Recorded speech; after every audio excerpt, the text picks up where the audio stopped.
Capítulo 15. Keter, el primer Sefira. Título: Keter, la corona, hebreo. Bet, Yod, Nun, imagen mágica. Un viejo rey antiguo, visto de perfil. Situación en el árbol, a la cabeza del pilar del equilibrio, en el triángulo supremo. Texto yetzirático. El primer sendero es el llamado admirable o de la inteligencia oculta, porque es la luz que da el poder de comprensión, del primer principio, que no tiene comienzo. Y es la gloria primordial, porque ningún ser creado puede alcanzar su esencia. Títulos dados a Keter: existencia de existencias. El secreto de los secretos. El antiguo de los antiguos. El antiguo de los días. El punto primordial. El punto dentro del círculo. El altísimo. El rostro inmenso. La cabeza blanca. La cabeza que no es. Macroposopos. Amén. Lux oculta. Lux interna. El. Nombre divino, Eye. Arcángel, Metratón orden angélico, santos seres vivientes. Hayot Chakedesh. Chakra mundano, Rasita Gilgalim. Prime móvil. Primeros estremecimientos. Experiencia espiritual, unión con Dios, virtud, realización. Vicio, sin vicios. Correspondencia en el macrocosmos, el cráneo. El Saye Chida. La chispa divina. El loto de 1000 pétalos. Símbolos: la corona. La suástica. Cartas del tarot: los 4 ases. As de bastos: la raíz de los poderes del fuego. As de copas: la raíz de los poderes del agua. As de espadas: la raíz de los poderes del aire. As de oros: la raíz de los poderes de la tierra. Color en Atzilut: brillantez Bria, brillantez blanca purísima Yetzira, brillantez blanca purísima Asia, blanco, moteado de oro. Keter, la corona, está colocada a la cabeza del pilar del medio, el equilibrio, y más allá de él están los velos negativos de la existencia. Ya hemos escrito algo con respecto al uso de estos velos negativos como fondo para el pensamiento, de manera que no haremos repeticiones inútiles sobre este punto, aunque sí recordaremos al lector que Keter, primer manifestado, representa la cristalización primaria de la manifestación, de aquello que antes era inmanifiesto, y por lo tanto, incognoscible para nosotros. Respecto a la raíz de la que surge Keter no sabemos nada, pero sí podemos saber algo respecto a Keter mismo. En nuestro actual estado de desenvolvimiento podrá ser para nosotros el gran desconocido, pero no es el gran incognoscible. La mente del mago puede abarcarlo en sus visiones más elevadas. Según nuestra propia experiencia, en la operación conocida como ascenso a través de los planos, que consiste en elevar la conciencia por el pilar del medio, mediante la concentración sobre los sucesivos símbolos y los senderos, en ocasión en que logramos alcanzar sus fronteras, Keter se nos apareció como una luz blanca enceguecedora, en la cual quedó aniquilado todo pensamiento. En Keter no hay forma, sino ser puro. Podríamos decir que es una latencia solo un grado más acá de la no existencia.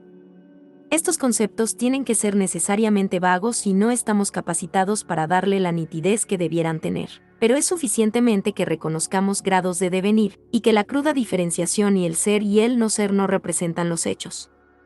Con la existencia manifestada aparecen los pares opuestos, pero en Keter mismo no hay semejante división, manifestándose recién cuando se produce la emanación de Choma y Bini. Por consiguiente, Keter es uno, y existía antes de que hubiera ningún reflejo de sí mismo para servirle de imagen en la conciencia y establecer así una polaridad. Debemos creer que trasciende todas las leyes conocidas de las manifestaciones al existir por sí solo sin reacción alguna. Cuando hablamos de Keter debemos recordar que no queremos significar una persona sino un estado de existencia. Y ese estado de substancia existente debe haber sido completamente inerte, un puro ser hasta que comenzó la actividad cuya emanación fue Choma. En la mente humana, que no conoce ningún otro modo de existencia que el de la forma y de la actividad, tiene la mayor dificultad en lograr un concepto adecuado de un estado absolutamente informe, de pasividad, que, sin embargo, es muy distinto del no ser. No obstante, hay que hacer el esfuerzo si queremos comprender la filosofía cósmica en sus fundamentos. No podemos poner los velos de la existencia negativa ante Keter, porque nos condenaríamos a una perpetua dualidad, insoluble. Dios y el demonio lucharán siempre en nuestro cosmos, y su conflicto no tendrá fin. Debemos acostumbrar la mente a que conciba un estado que sea puramente existencia, sin atributos ni actividades.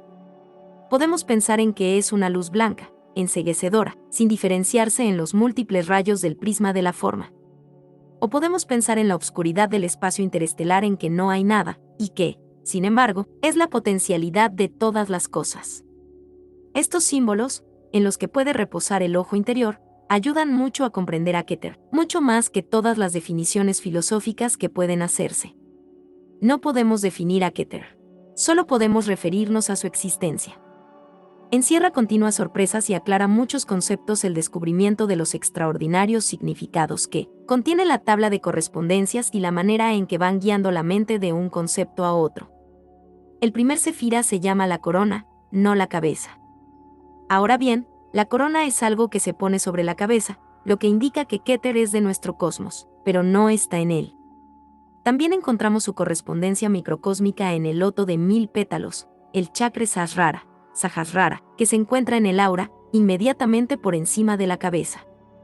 Esto nos enseña claramente que la esencia espiritual más interna que todas las cosas, sea en el ser humano o en el mundo, no está nunca en plena manifestación, sino que permanece en su centro formando la raíz de donde brotan todas las cosas y perteneciendo, en realidad, a una dimensión distinta, a un orden de cosas diferentes. Este concepto de diferentes tipos de existencia es fundamental para la filosofía esotérica y hay que tenerlo siempre presente al considerar los reinos invisibles, del mago u ocultismo práctico. En la filosofía Vedante, Keter equivaldría, indudablemente, a Parabrahman, Choma a Brahma y Vine a Mula Prakriti. En los demás grandes sistemas del pensamiento humano, Keter equivale al concepto primario de padre de todos los dioses. Si gracias a ello surgió el universo en el espacio, entonces Keter es Dios del cielo. Si surgió del agua, entonces Keter es el océano primordial. En relación con Keter encontramos siempre el sentido de lo amorfo e infinito. Los dioses de Keter son terribles y son los que devoran a sus propios hijos, porque Keter, aunque es el padre de todos, reabsorbe el universo en sí mismo al final de cada época de la evolución. Keter es el abismo de donde todo ha surgido y al cual volverá al final de su época. Por lo tanto, en todos los mitos exotéricos relacionados con Keter, encontramos implícito la idea de no existencia. Sin embargo, esotéricamente comprendemos que ese concepto es erróneo. Keter es la forma de existencia más intensa, puro ser, no limitada ni por la forma ni por la acción, pero es una existencia de otra clase a la que estamos habituados, y por tanto nos parece no existencia, ya que no se conforma a ninguno de los requisitos que estamos acostumbrados a pensar como determinadores de la existencia. Este concepto de otros modos de existencia está implícito en nuestra filosofía y hay que tenerlo siempre bien presente, porque es la clave de Keter, el cual, a su vez, es la clave del árbol de la vida. El texto yetzirático descriptivo de Keter, como todos los dichos del Sefer Yetzirah, es oculto. Llama a Keter la inteligencia oculta, denominación que confirma los demás títulos dados a Keter en la literatura cabalística. Es el arcano de los arcanos, la altura inescrutable, la cabeza que no es. Aquí encontramos la confirmación de la idea de que la corona está por encima de la cabeza del hombre celestial, Adam Kadmon, y que el ser puro está tras toda manifestación y no es absorbido por ella, sino que él emite y proyecta de sí. De la misma manera que nosotros nos expresamos en obra, así también Keter se expresa en la manifestación. Pero tal como las obras del ser humano no constituyen su personalidad, sino que son la expresión de su actividad natural, igualmente ocurre con Kit. Su existencia no está manifestada, pero es la causa de la manifestación. 2. Hasta esta hemos considerado a Keter en Atzilut, esto es su esencia primaria. Ahora, en cambio, debemos considerar a Keter tal como aparece en los otros 3 reinos que determinan los cabalistas. Cada reino o plano de manifestación tiene su forma primaria. Por ejemplo, la materia con toda propiedad es primariamente eléctrica, cosa que es expresada por los esoteristas con el subplano etérico que está tras los 4 planos elementales: tierra, aire, fuego y agua. En otras palabras, los 4 estados de la materia densa: sólido, líquido, gaseoso y etérico. Los cabalistas piensan que el árbol existe en cada uno de los 4 reinos: Atzilut, espíritu puro; Bria, la mente arquetípica; Yetzirah, la conciencia imaginativa astral, y Asia, el mundo material, incluyendo sus aspectos denso y sutil. Las operaciones de las fuerzas de cada sefira se representan en cada mundo bajo la presidencia de un nombre divino o palabra de poder, y estas palabras dan las claves de las operaciones del ocultismo práctico en los distintos planos. El nombre divino representa la acción de sefira en el mundo de Atzilut, espíritu puro. Cuando el ocultista invoca las fuerzas de un sefira, por medio del nombre divino, es que desea ponerse en contacto con su esencia más abstracta, que está buscando el principio espiritual que anima ese modo de manifestación particular. Es una máxima del ocultismo blanco que toda operación debe comenzar con la invocación del nombre divino de la esfera en que se va a hacerse la operación, lo que asegura que la operación misma estará en armonía con las leyes cósmicas. No hay que descuidar absolutamente el equilibrio de las fuerzas naturales, ya que es esencial para la seguridad del mago conducir sus operaciones de acuerdo con dichas leyes y, por tanto, tiene que comprender los principios espirituales implícitos en cada problema para obrar acordemente. De consiguiente, toda operación debe tener su unificación o resolución final en Ne'ei, nombre divino de Keter en Atzilut. La fórmula de toda invocación de divinidad reside en el nombre de Ne'ei, esto es, la afirmación del ser puro, eterno e inmutable, sin atributos o actividades, que todo lo sustenta y mantiene. Solo cuando la mente esté impregnada con la realización de este ser infinito e inmutable, con intensa concentración puede lograr la realización del poder ilimitado. Toda energía que se derive de cualquier otra fuente es limitada y parcial. Únicamente en Keter se encuentra la fuente pura de toda energía. Las operaciones del mago que tratan de concentrar la energía y todas las operaciones que tengan ese objetivo deben comenzar con Keter, porque allí se encuentra la fuerza surgente del gran inmanifestado oculto tras los velos de la existencia negativa, de donde procede todo poder. Si extraemos poder de cualquier esfera especializada de la naturaleza es como si estuviéramos robando a uno, para dar a otro, ese poder ha venido de alguna parte para ir a otra. De manera que ha de ser liquidado al final. He aquí la razón por la que se dice que el mago paga con sufrimiento lo que obtiene por medio de su arte. Esto es verdad si sus operaciones se realizan en cualquiera de las esferas inferiores de la naturaleza. Más si se inician en Keter de Atzilut, entonces toman fuerzas no manifestadas y las pone en manifestación, con lo que aumenta los recursos del universo, y siempre que pueda mantener las fuerzas en equilibrio no se producirá ninguna reacción exterior ni compensación, por medio de sufrimiento a causa de sus poderes mágicos. Este punto es de grandísima importancia práctica, porque a los estudiantes se le ha enseñado que los tres supremos, Keter, Choma y Binah, están fuera del alcance de toda obra práctica, mientras estamos encarnados. En verdad, se hallan fuera del alcance de la mera conciencia cerebral, pero son la base esencial de todos los cálculos mágicos, y si no operamos con dicha base no tenemos realmente una fundación cósmica, sino que nos ponemos entre el cielo y la tierra y no encontraremos lugar alguno de reposo ni de seguridad, teniendo que mantener continuamente la tensión mágica que sostiene vivas las formas astrales. La gran diferencia entre la ciencia cristiana y sus formas más vulgares de nuevo pensamiento y autosugestión es que aquella comienza todas sus operaciones con la vida divina, y, por más irracionales que sean sus tentativas para crear un sistema de filosofía, sus métodos son empíricamente sanos. El ocultista, y especialmente el que practica la magia ceremonial, si no ha sido debidamente instruido en esta disciplina, suele comenzar sus operaciones sin vincularlas con las leyes cósmicas o los principios espirituales. Por consiguiente, las imágenes astrales que forma son como cuerpos extraños dentro del organismo del hombre celestial o macrocosmos, y entonces todas las fuerzas de la naturaleza se dirigen espontáneamente a eliminar esa substancia extraña, para restablecer el equilibrio normal de las tensiones. La naturaleza lucha contra el mago con uñas y dientes, y por lo tanto, todo aquel que ha recurrido a la magia no consagrada no puede deponer jamás la espada, sino que tiene que estar continuamente a la defensiva para conservar lo que haya adquirido.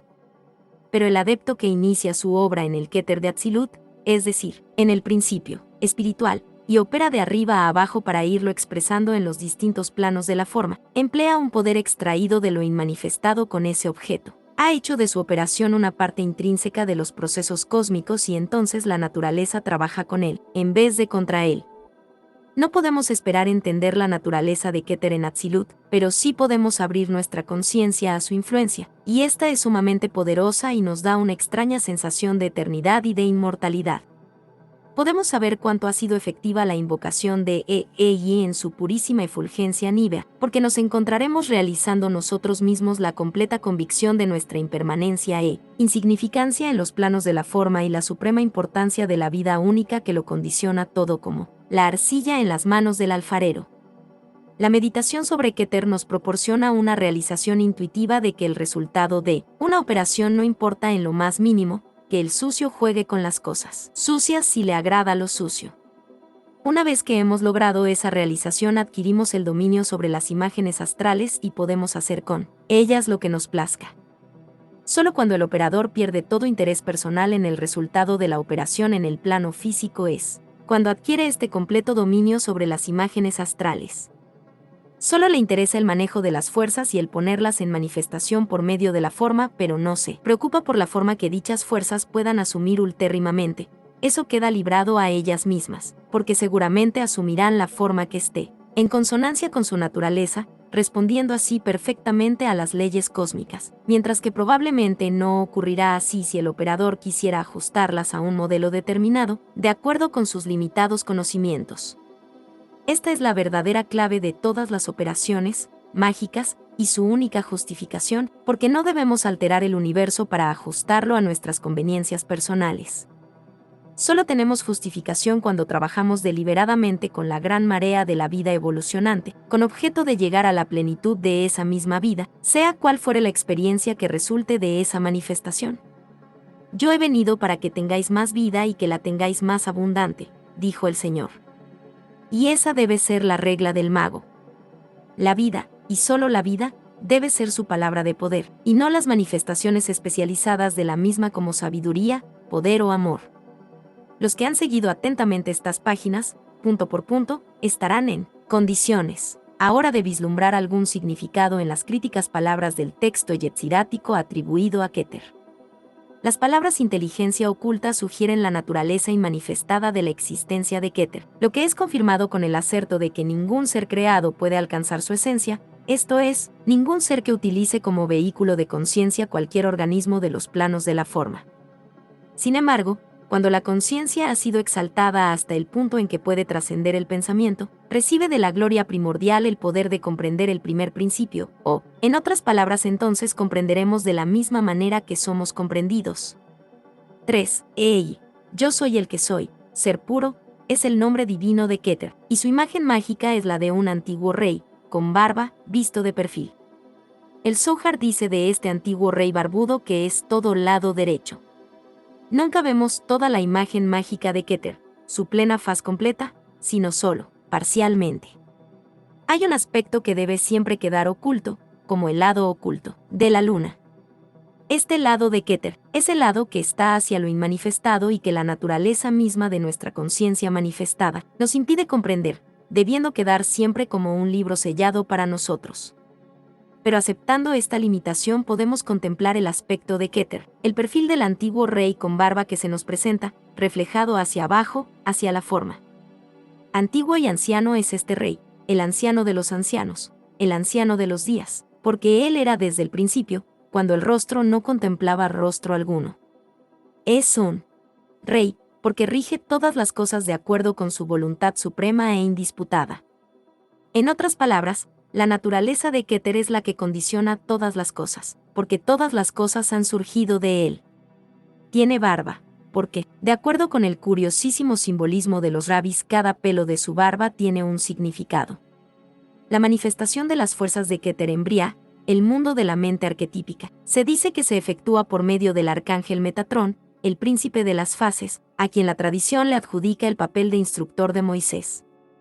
El Sefer Yetzirah dice del 10º sendero, Malkut, que hace que una influencia fluya del príncipe de las fases, el arcángel de Keter, siendo la fuente de iluminación de todas las luces del universo. Así, pues, vemos claramente que no solamente el espíritu fluye hacia la manifestación externa en la materia, sino que la materia misma, con su propia energía, atrae el espíritu a la manifestación, punto importantísimo para todo aquel que practica la magia, porque le enseña que está justificado en sus operaciones y que no es necesario que el ser humano espere las palabras del Señor, sino que puede invocarlo para que él escuche. Los ángeles de Keter, que operan en el mundo yetzirático, son las Hayot Hakades, las santas criaturas vivas, y su nombre lleva a la mente a la visión del carro flamígero de Ezequiel y las 4 santas criaturas ante el trono. El hecho de que los 4 haces del tarot, asignados a Keter, sean considerados como la representación de los 4 elementos, tierra, aire, fuego y agua, confirma igualmente esta asociación. Podemos, pues, considerar a Keter como la fuente primaria de los elementos. Este concepto aclara muchas dificultades metafísicas y ocultas que se presentarían si limitáramos su operación al mundo astral y consideráramos a los elementales apenas algo mejor que diablos, como parecen hacerlo ciertas escuelas de pensamiento trascendental. Toda la cuestión de los ángeles, archons y elementales es a la vez muy importante y difícil, porque sus aplicaciones prácticas en la magia son inmediatas. El pensamiento cristiano puede tolerar con cierto esfuerzo la idea de los arcángeles, pero los espíritus auxiliares, los mensajeros que son llamas del fuego y los constructores divinos son por completo extraños a su teología. Solo Dios, y en un instante, hizo los cielos y la tierra. El gran arquitecto del universo es al mismo tiempo el albañil. La ciencia esotérica piensa muy diferentemente. El iniciado conoce las legiones de seres espirituales, que son agentes de la voluntad divina y vehículos de su actividad creadora. Es por intermedio de todos ellos y por gracia del arcángel dirigente, que obra Dios. Pero no se puede conjurar a ningún arcángel mediante encanto alguno, por potente que sea. Más bien deberíamos decir que cuando estamos efectuando una operación en la esfera de un cefira particular, el arcángel opera a través nuestro para realizar su misión. El arte del mago, por lo tanto, consiste en alinearse con la fuerza cósmica para que la operación que desea llevar a cabo se produzca como parte integrante de la operación de las actividades cósmicas. Si se ha purificado y dedicado sinceramente, así ocurrirá con todos sus deseos, y si no lo está, no es un adepto y su palabra no es un verbo del poder. Es interesante notar que en el mundo de Asia, el título de la esfera de Keter es Rasita Higalim, o primeros remolinos, evidenciándose así que los rabinos conocían la teoría nebular, antes de que la ciencia la descubriera por medio del telescopio. La forma en que los antiguos dedujeron los hechos básicos por medios puramente intuitivos y empleando el sistema de las correspondencias, muchos siglos antes de la invención y perfeccionamiento de los instrumentos de precisión que permitieron al hombre moderno hacer iguales descubrimientos por otros medios, es una cuestión que tiene que dejar perplejo a todo aquel que estudie la filosofía sin fanatismo. Como arriba es abajo. El microcosmos corresponde al macrocosmos, y, por tanto, tenemos que buscar a Keter en el ser humano, sobre la cabeza que resplandece en una luminosidad blanquísima en Adam Kadmon, el hombre celestial. Los rabis los llamaban Yechida, la chispa divina, los egipcios, Sa, y los indostanos, loto de 1000 pétalos. No obstante la diversidad de nombres, todos ellos encierran la misma idea, el núcleo de espíritu que emana, pero que no mora en los planos de la forma, en sus múltiples manifestaciones. Se dice que, mientras estemos encarnados, jamás podremos elevarnos hasta la conciencia de Keter en Atzilut y retener intacto el vehículo físico hasta que regresemos. Así como Enoch caminó con Dios y desapareció, así también el ser humano que alcanzara la visión de Keter se desvanece, en lo relativo al vehículo que se servía de encarnación. Esto se explica fácilmente si nos damos cuenta de que no podemos penetrar en una modalidad de conciencia si no reproducimos esta modalidad en nosotros mismos. De igual manera que la música nada significa ni representa si el corazón no canta al unísono con ella. De consiguiente, si reproducimos en nosotros ese modo de ser que no tiene forma ni actividad, es evidente que nos libraremos automáticamente de toda forma y actividad.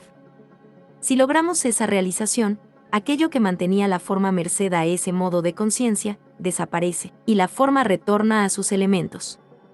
Una vez disuelta, no puede volver a formarse al retornar a la conciencia. Por tanto, cuando aspiramos a alcanzar la visión de Keter en Atzilut, debemos estar preparados para penetrar en la luz y no salir nunca más de ella. Esto no significa que el nirvana sea la aniquilación, como algunos de los traductores de la filosofía oriental han enseñado erróneamente a los estudiantes europeos, sino que implica un cambio completo de modo o dimensión. Aquello que seremos cuando estemos al mismo nivel de las santas criaturas vivientes, es cosa que no sabemos, porque ninguno de los que lograron la visión de Keter en Atzilut ha vuelto para decírnoslo. No obstante, la tradición nos declara que hubo quienes lo lograron, y que están íntimamente interesados en la evolución de la humanidad, siendo los prototipos de los superhombres de quienes hablan las tradiciones de todas las razas, tradiciones que, desgraciadamente, en los últimos años, han sido envilecidas por las enseñanzas pseudo-ocultas. Sea lo que fueren estos seres, puede decirse con seguridad que no tienen forma astral, ni personalidad humana, sino que son como llamas en el gran fuego que es Dios. El estado del alma que ha alcanzado el nirvana puede ser comparado con el de una rueda que hubiera perdido la llanta y cuyos rayos penetran e interpenetran toda la creación. Un centro de irradiación a cuya influencia no se le puede poner límite alguno salvo el de su propio dinamismo, y que siempre mantiene su identidad como núcleo de energía. La experiencia espiritual atribuida a Keter es la unión con Dios. Este es el fin y el objeto de toda experiencia mística, y si buscamos cualquier otro, somos como aquellos que construyen una casa en el mundo de las ilusiones. Todo lo que puede detener al místico en su recto camino hacia la meta, le produce la impresión de un grillete, de una cadena que debe ser rota de inmediato. Todo cuanto sujeta la conciencia a la forma, todos los deseos que no sean ese único deseo, son males para él y, desde ese punto de vista, tiene sobrada razón. Si obrase de otra manera, invalidaría toda su técnica. Esta no es la única prueba que el místico tiene que afrontar. Se le exige que satisfaga las exigencias de los planos de la forma antes de quedar libre para retirarse y escapar de ellos. Existe un sendero siniestro que conduce a Keter, el Keter de los Clifot, que es el reino del caos. Si oya prematuramente el sendero místico, es allí donde irá, y no al reino de la luz. Para el ser humano que se siente inclinado naturalmente al sendero místico, la disciplina del cuerpo y de la forma le repugna, y una de las tentaciones más sutiles es abandonar la lucha en la vida de las formas que se resiste a su dominio, y retirarse a través de los planos antes de haber pasado por el nadir y haber aprendido allí las lecciones que debía aprender. La forma es la matriz donde se encierra la conciencia fluídica hasta adquirir una organización a prueba de toda dispersión, hasta convertirse en un núcleo indestructible de la individualidad diferenciada, extraída del mar amorfo del ser puro.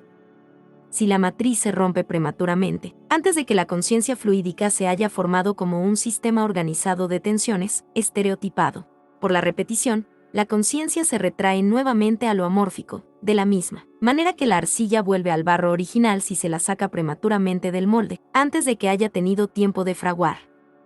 Si existe un místico cuyo misticismo produce incapacidad mundana, o cualquier forma de disociación de la conciencia, entonces podemos decir que el molde se ha roto prematuramente. Será necesario que vuelva a la disciplina de la forma, hasta que haya aprendido la lección y su conciencia haya alcanzado una organización coherente y cohesiva, que ni el nirvana mismo pueda destruir.